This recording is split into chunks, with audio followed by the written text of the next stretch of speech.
guys, it's me Nidhin. Welcome back to the Motosvlog. ഇന്ന് ചെയ്യാൻ പോകുന്നത് ഒരു വീൽ സ്പേസറിന്റെ വീഡിയോ ആണ്. രണ്ട് ഐറ്റം വീൽ സ്പേസർ ഉണ്ട്. ഒന്ന് ഈ നോർമൽ ഐറ്റം ഉണ്ട്. കുറച്ച് എക്സ്പെൻസീവ് ആണ്. പിന്നെ ഈ കാണുന്ന ഐറ്റം എക്സ്പെൻസീവ് അല്ല. അതിന് ത്രെഡ് ഇല്ലാത്ത ഐറ്റം ആണ്. അത് കുറച്ച് ചീപ്പായിട്ട് നമുക്ക് കിട്ടും. പിന്നെ അതുപോലെ തന്നെ ഒന്നുകൂടെ ബെറ്റർ ആയിട്ടുള്ള ഐറ്റം ഇതാണ്. മറ്റേതാകുമ്പോൾ സ്റ്റഡുള്ള ഐറ്റാണ്. 1.5 ഇഞ്ചിൻ്റെ 2 ഇഞ്ച് അങ്ങനെ പല പല സൈസുകളുണ്ട്. ഇത് പല മെറ്റീരിയൽ ചെയ്യും. ഇത് അലുമിനിയം ഉണ്ട്, പിന്നെ അതുമാതിരി ഇരുമ്പുണ്ട്, സ്റ്റീലുണ്ട്. ഇപ്പോൾ ഇത് അലുമിനിയമാണ് ചെയ്യുന്നത്. അലുമിനിയം ആകുമ്പോൾ ഒന്നുകൂടെ വെയിറ്റ് കുറയും, സ്റ്റീലാകുമ്പോൾ ഒന്നുകൂടെ വെയിറ്റ് ഉണ്ടാവും. അതുപോലെ തന്നെ അതിനൊന്നുകൂടെ റേറ്റ് കൂടും.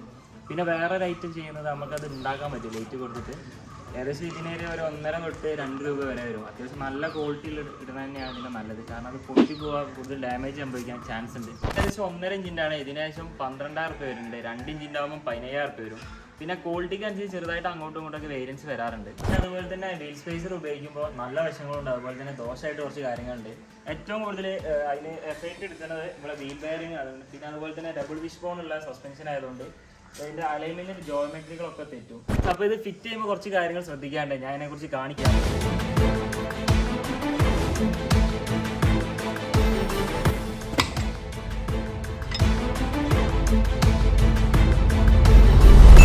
ഇതാണ് സ്റ്റോക്ക്. ഇതിൻ്റെ ഇത്ര ഡയ ഉണ്ട്. നമ്മളതാണ് ഇത് ഇതേ ഉള്ളൂ. അപ്പോൾ ശ്രദ്ധിക്കുക. നമ്മൾ പിന്നെ നോർമലായിട്ടുള്ള കാര്യങ്ങളൊക്കെ ചെയ്യണല്ലോ, അങ്ങനെ അത്ര റഫായിട്ട് നമ്മൾ കാര്യങ്ങളൊന്നും ചെയ്യുന്നില്ല. അതുപോലെ തന്നെ ഇത് ഇടുമ്പോൾ ശ്രദ്ധിക്കേണ്ടത് കറക്റ്റ് ആയിരിക്കണം. ഇങ്ങനെയുള്ള ഷെയ്ക്ക് പാടില്ല. ഈ കറക്റ്റിലവിടെ സീറ്റാവണം, വേറെ സീറ്റ്. പിന്നെ ഈ ഒരു പ്ലേ ഓക്കെയാണ്. ഇതിൻ്റെ മേലെ പാടില്ല. ഇതിൻ്റെ ഉള്ളിൽ ഒരു ചെറിയൊരു ഗ്രൂ ഉണ്ടാവും. അത് ഇതും കൂടി മാച്ച് ആകുമ്പോൾ ഇത് കറക്റ്റിൽ അവിടെ സീറ്റ് ആയിക്കോളും. അത് മാത്രമല്ല ഇതിൻ്റെ ഉള്ളിലത്തെ ഈ ഒരു ഇത് ഇത്രേ പാടുള്ളൂ. കറക്റ്റ് ആയിരിക്കണം. ഓവർ ടൈറ്റും പാടില്ല, ഓവർ ലൂസും പാടില്ല. അതാണ് അതിൻ്റെ ഒരു മെത്തേഡ്. പിന്നെ ഇത് ഇടുന്ന സമയത്ത് ഇവിടെ നന്നായിട്ട് ക്ലീൻ ചെയ്യണം. ക്ലീൻ ചെയ്തിട്ട് ആൻറ്റി റസ്റ്റ് എന്നുള്ള സംഭവങ്ങളൊക്കെ ഉണ്ട്, അതൊക്കെ ആഡ് ചെയ്യാം. അതുപോലെ തന്നെ ഇതിൻ്റെ ഇവിടെ പക്കയായിട്ട് ക്ലീൻ ആയിരിക്കണം. ഇവിടെ വേറെ ഡാമേജോ കാര്യങ്ങളൊന്നും ഞാൻ ഇൻസ്പെക്ട് ചെയ്ത് പക്ക അതിൻ്റെ ശേഷം കയറ്റാം. നമ്മൾ സ്റ്റോക്കായിട്ടുള്ള ബോൾട്ട് തന്നെയാണ് ഇവിടെ വയ്ക്കുന്നത്.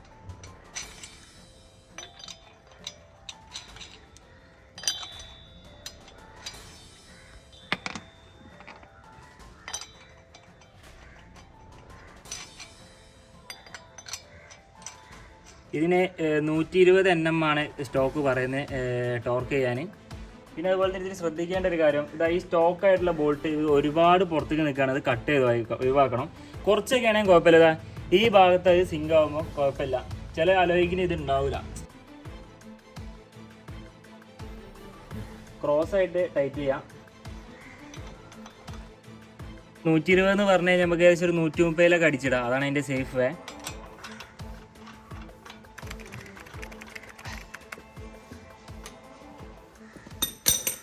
ഓക്കെ ഗൈസ്, അപ്പോൾ ഇനി അടുത്ത് ശ്രദ്ധിക്കേണ്ടത് ഈ 5 ഹോള് ഇതിലേക്ക് കറക്റ്റ് ആയിരിക്കണം. അതാണ് നമ്മൾ ശ്രദ്ധിക്കേണ്ടത്.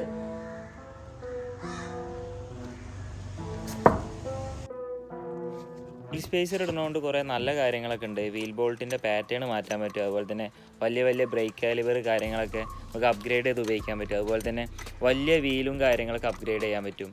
എന്ന് പറഞ്ഞാൽ വലിയ വീലും കാര്യങ്ങളൊക്കെ ഇടുന്ന സമയത്ത് നമ്മളെ വീലാർച്ചിൻ്റെ മേലെ തട്ട് ബമ്പറിൽ വരെ അങ്ങനെ കുറേ പ്രശ്നങ്ങൾ ഉണ്ടാവാറുണ്ട്.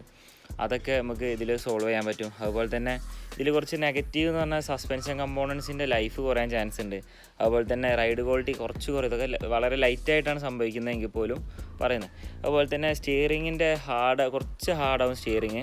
അപ്പോൾ ഫ്രണ്ട് ലെഫ്റ്റ് സൈഡ് നമ്മൾ കയറ്റിയിട്ടുണ്ട്. ലെഫ്റ്റ് സൈഡ് ഇത്രത്തോളം മാറ്റമുണ്ട്.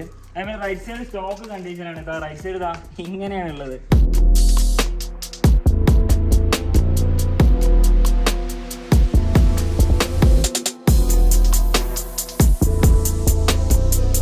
സ്റ്റോക്ക് ആയിട്ടുള്ള ബോൾട്ട് ഇതാണ് വരുന്നത്. ഇത് നമ്മളെ സ്പേസറിൻ്റെ ബോൾട്ടാണ്. ഇത് കണ്ടില്ലേ, സ്റ്റോക്കിൻ്റെ ഒരു വ്യത്യാസം കണ്ടില്ലേ. അപ്പോൾ മാക്സിമം ഇത്രയും കട്ടിയുള്ള ബോൾട്ട് എടുക്കാൻ നോക്കുക. അങ്ങനത്തെ സെലക്ട് ചെയ്യാം മേടിക്കുമ്പോൾ. പിന്നെ ഇതിന് വരുന്ന ബോൾട്ട് ഇതാണ്. ഇതിനിടുമ്പോൾ കണ്ടോ, ഇതാണ് അവസ്ഥ. ഇത് വരുന്ന 21, ഇത് വരുന്ന 18 ആണ്. അപ്പോൾ അതിൻ്റെ ഡിഫറൻസ് ഉണ്ടാവും ഇതിൽ. നമ്മളിത് ഒരിക്കലും പ്രൊമോട്ട് ചെയ്യുന്നില്ല. നമ്മൾ ഒന്നുകൂടി അഗ്രസീവ് ലുക്ക് കിട്ടാൻ വേണ്ടിയിട്ടാണ് ചെയ്യണത്.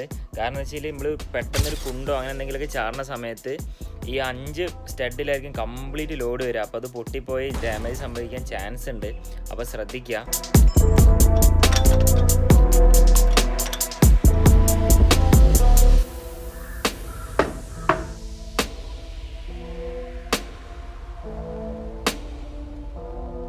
ഓക്കെ ഗൈസ്, അപ്പോൾ നമ്മൾ വീൽ സ്പേസർ ഇട്ടിട്ടുണ്ട്. ഇതാ ഇത്രത്തോളം ഇപ്പോൾ പുറത്തോട്ട് നിൽക്കുന്നുണ്ട്. ഇതിപ്പോൾ ഫ്ലണ്ടർ ലൈനറൊക്കെ കഴിഞ്ഞു പോകും ചളി അടിച്ച് കയറുമ്പോൾ. അപ്പോൾ ഇതിപ്പോൾ ഈ ചളിയൊക്കെ കൂളായിട്ട് ഇതിലൂടെ കവറാവും. അപ്പോൾ ഇതൊന്നും മതിയാവില്ല.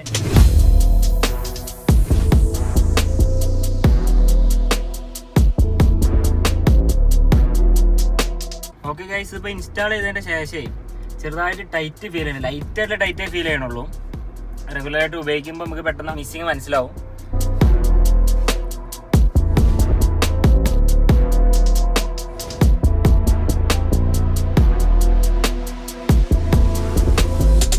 ഇതുപോലെ ഓട്ടോമൊബൈൽ റിലേറ്റഡ് ആയിട്ടുള്ള വീഡിയോസിന് വേണ്ടിയിട്ട് ചാനൽ സപ്പോർട്ട് ചെയ്യാം. വീഡിയോ ഇഷ്ടപ്പെട്ടാൽ ലൈക്ക് ചെയ്യാം. Thank you for watching.